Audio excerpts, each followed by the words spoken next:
Happy Sunday to our futures traders. We have a big futures traders that trade the S&P. We trade all futures.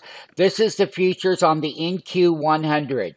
We featured it. It's on the site, and we were buying put options on the NQ. It's on the website. And we are now down below the 150-day. Yes, that 200-day is at 18,139. We're going to find that we would get support there at that 200-day, and we can see how long the NQ futures on this daily chart have broken all technicals. And the 200-day, we'll see how we bounce there. But remember one thing to our future trading staff. You guys have been doing it well. You've been kicking ass.